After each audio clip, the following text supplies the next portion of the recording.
HbA1c ടെസ്റ്റും normally ഉള്ള blood sugar ടെസ്റ്റും തമ്മിൽ എന്തെങ്കിലും വ്യത്യാസമുണ്ടോ?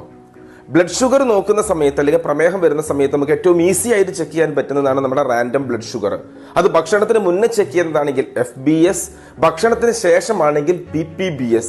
ഇത് ഏറ്റവും എളുപ്പമാണ്, പെട്ടെന്ന് ചെയ്യാൻ പറ്റുന്ന സംഭവമാണ്, വീട്ടിലിരുന്നു കൊണ്ട് തന്നെ ചെയ്യാൻ പറ്റും. പക്ഷെ എന്താ ചെയ്യുമ്പോൾ ഒരു പ്രശ്നം എന്താന്ന് പറയുകയാണെങ്കിൽ ആ സമയത്തെ ശരീരത്തിലുള്ള ബ്ലഡ് ഷുഗറിന്റെ അളവ് മാത്രമേ അത് കാണിക്കുകയുള്ളൂ. ഇതൊരിക്കലും എന്തല്ല ബ്ലഡ് ഷുഗറിന്റെ ഒരു അളവുകോലായിട്ട് നമ്മൾ എടുക്കരുത്. കാരണം കറക്റ്റ് നമുക്ക് കിട്ടണം എന്നുണ്ടെങ്കിൽ മിനിമം ഒരു HbA1c ടെസ്റ്റിലേക്കെങ്കിലും നമ്മൾ പോകണം. ഇത് പോകുമ്പോഴുള്ള ഗുണം എന്താണെന്നറിയോ? ലാസ്റ്റ് 3 മാസമായിട്ട് ശരീരത്തിന്റെ ഒരു ആവറേജ് ബ്ലഡ് ഷുഗറിന്റെ അളവ് നമുക്ക് എന്ത് ചെയ്യാൻ പറ്റും?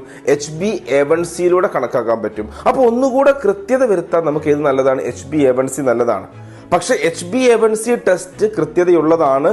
അത് ചെയ്തത് കൊണ്ട് കറക്റ്റ് ആവണമെന്നില്ല. ചെയ്യുന്ന രീതി, ചെയ്യുന്ന ലാബ് കൂടെ അതിൻ്റെ കൂടെ